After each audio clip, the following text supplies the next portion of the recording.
menjelaskan mengenai PKI 1965. Sebelum itu, perkenalkan, saya Naila Alia Zafira dari absen 24.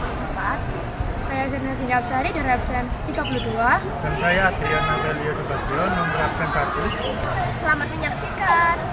Ini saya akan menjelaskan tentang latar belakang G30S-PKI. Secara umum, G30S-PKI dilatar belakangi oleh munculnya konsep ideologi nasionalisme, agama, dan komunisme yang pertama kali dicetuskan oleh presiden pertama kita, yaitu Soekarno. Konsep ini sebenarnya pertama kali muncul pada tahun 1926 dalam surat kabar Solo Indonesia Muda. Dalam tulisannya, Soekarno menyatakan, dengan cara yang kurang sempurna, kita mencoba membuktikan bahwa paham nasionalisme, Islamisme, dan Marxisme dalam negeri jajahan saling menutupi satu sama lain. Soekarno menilai bahwa terdapat 3 aliran politik utama yang menjadi pilar pergerakan nasional pada masa penjajahan Belanda. Aliran tersebut meliputi kelompok nasionalis yang tergabung dalam Indische Partij atau IP, kelompok Muslimun yang tergabung dalam Sarekat Islam, dan kelompok komunis yang tergabung dalam Partai Komunis Indonesia atau PKI. Namun, konsep ini baru populer ketika Presiden Soekarno mengumandangkan kembali gagasan ini pada tahun 1956. Pada saat itu, Soekarno mengkritik sistem demokrasi parlementer yang dinilai tidak cocok diterapkan di Indonesia karena hanya akan dilindungi oleh sistem kapitalisme. Menurutnya, parlemen tidak akan bisa memakmurkan rakyat karena akan dikuasai oleh kelompok barjuis saja. Berdasarkan pandangan ini, Presiden Soekarno mengusulkan sistem pemerintahan baru bernama demokrasi terpimpin dengan 3 pilar utama yang diwujudkan melalui konsep Nasakom. Gagasan ini menimbulkan penolakan, terutama dari kelompok TNI AD yang tidak setuju dengan digunakannya paham komunis dalam 3 pilar tersebut. Namun, kondisi ini akhirnya memicu ketidakharmonisan hubungan antara TNI AD dan PKI. Pertentangan ini semakin memanas ketika kondisi kesehatan Presiden Soekarno memburuk. Akibatnya, terjadilah peristiwa G30S-PKI ini pada 30 September 1965.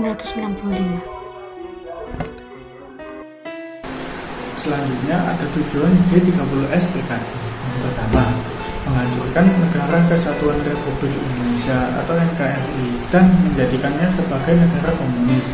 Yang kedua, menyingkirkan TNI Angkatan Darat dan merebut kekuasaan pemerintahannya. Dan yang ketiga, mewujudkan ideologi komunis dalam membentuk sistem pemerintahan. Ideologi komunis sendiri jadi pengganti ideologi Pancasila.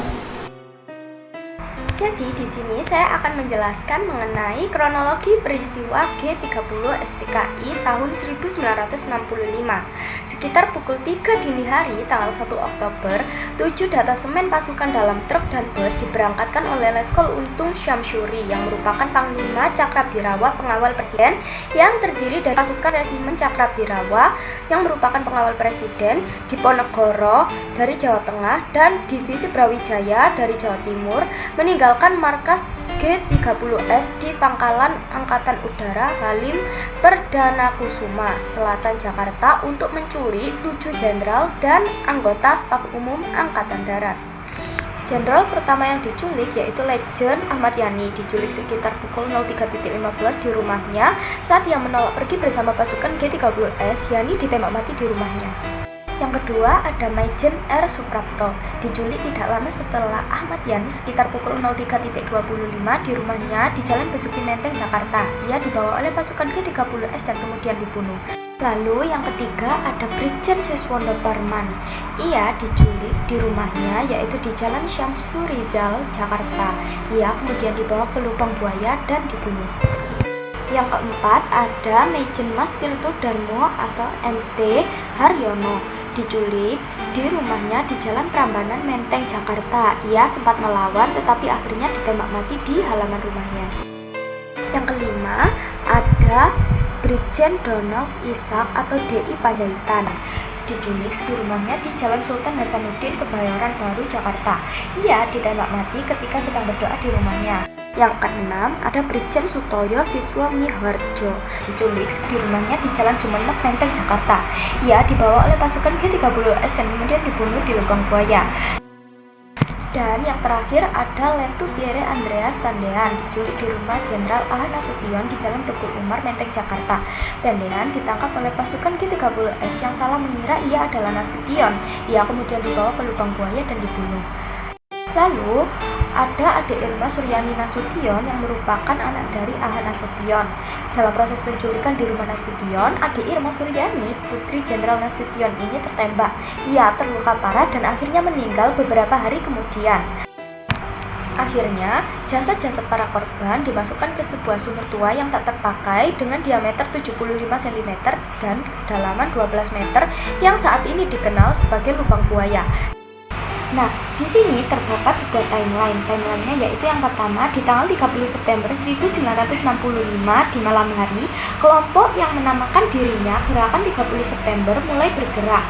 Mereka merencanakan operasi militer untuk menculik para perwira tinggi TNI Angkatan Darat yang dianggap sebagai ancaman bagi PKI, dengan tuduhan bahwa para jenderal ini ingin melakukan kudeta terhadap Presiden Soekarno.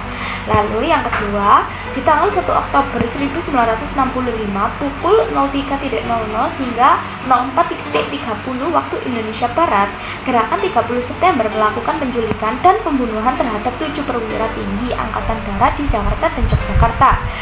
7 perwira tinggi dan Angkatan Darat tersebut yaitu Lejen Ahmad Yani, Majen R. Suprapto, Majen MT Harjono, Brigjen Siswondo Parman, Brigjen Sutoyo Siswa Miharjo, Brigjen D.I. Panjaitan, dan Let Pierre Tandean, ajudan Jenderal Nasution yang disangka sebagai Nasution. Lalu ada adik Irma Suryani yang merupakan putri Jenderal A.H. Nasution juga terluka dalam insiden ini dan meninggal beberapa hari kemudian. Di tanggal 1 Oktober 1965, pada pagi hari, pasukan G30S menguasai Radio Republik Indonesia atau RRI dan Istana Merdeka di Jakarta. Mereka menyiarkan pernyataan bahwa Gerakan 30 September dilakukan untuk menyelamatkan Presiden Soekarno dari Dewan Jenderal yang mereka klaim ingin menggulingkan pemerintahan. Di tanggal 1 Oktober 1965 di siang hari, Mayor Jenderal Soeharto, Panglima Komando Strategis Angkatan Darat atau Kostrat, mengambil alih situasi dan memimpin operasi untuk mengembalikan keamanan. Ia memobilisasi pasukan dan mulai merebut kembali tempat-tempat strategis yang dikuasai oleh G30S. Di tanggal 1 Oktober 1965 di sore harinya, Soeharto dan pasukannya berhasil merebut kembali markas RRI dan tempat strategis lainnya di Jakarta. Militer menyatakan bahwa situasi di Jakarta telah kembali aman. Dan pada tanggal 2 Oktober 1965, pasukan TNI menemukan jenazah 7 korban di sebuah sumur tua di Lubang Buaya, Jakarta Timur. Para korban kemudian dihormati sebagai pahlawan revolusi. Selanjutnya ada setelah kejadian pada tanggal 1 Oktober tahun 1965, Cakra Birawa di bawah pimpinan Mayor Jenderal Soeharto mengamankan RRI dan telekomunikasi untuk menyebarkan kabar bahwa Presiden Soekarno dan A.H. Nasution dalam keadaan selamat. Pada tanggal 2 Oktober 1965, pemberontakan PKI dapat dipukul mundur dan TNI mencari tempat mayat korban G30S PKI dibuang. Selanjutnya dan setelah kejadian kedua, di mana pada tanggal 4 Oktober 1965, mayat korban G30S PKI ditemukan dan diangkat dari lubang buaya. Pada tanggal 5 Oktober tahun 1965, seluruh korban G30S PKI dimakamkan di Taman Makam Pahlawan Kalibata di Jakarta Selatan. Presiden Soekarno mengangkat para korban G30S PKI sebagai pahlawan revolusi. Itu beberapa penjelasan dari kami. Sekian video dari kami. Wassalamualaikum warahmatullahi wabarakatuh.